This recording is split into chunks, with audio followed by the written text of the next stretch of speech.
জাবৰ এসোপা ওলাইছে আৰু থকা কেইদিন অকণমান এনেকৈ চিকুণাই থৈ যাওঁ। মানে মই আকৌ যাব লাগিব, কিবা কাম এটা আছে। কাম মানে বিশেষ কামেই হয়, সেইটো কাৰণে মানে মই মানুহজনী ঘৰত থকা নথকা সমান হৈ আছে। সেই যিকেইটা দিন আছোঁ এনেকৈ পটককৈ কাম এটা কৰি লওঁ। পূৰা চাফাই অভিযানত নামি গৈছোঁ, যিখিনি পাৰোঁ আৰু কৰিম। ইয়াতে মাজতে এয়া খৰিকাজাই মই কাটিং দিছিলোঁ। কাটিংটো ধুনীয়াকৈ গ্ৰ'থটো লৈছিলে, কিন্তু মই নথকাতে এয়া চব শুকাই গ'ল। এতিয়া আকৌ যি উঠে নে নুঠে নাজানো, শুকাই গৈছেগৈ। এতিয়া যিহেতু লিলিৰ দিন মানে আহি আছে আৰু 2-3 মাহমান লাগিব ফুলিবলৈ, গতিকে এইখিনি ঠিক কৰি দিলোঁ। আৰু এয়া আছে মোৰ লিলিখিনি, লিলি ছেকশ্যনটো। আৰু আছে তলে ওপৰে,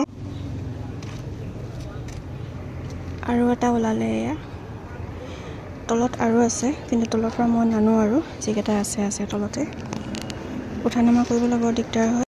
যোৱাবাৰ এইখিনি বাছি বেলেগ কৰি পেলাইছিলোঁ, আৰু ইয়াৰ পৰাই মই বহুতকে দিছোঁ বাৰু।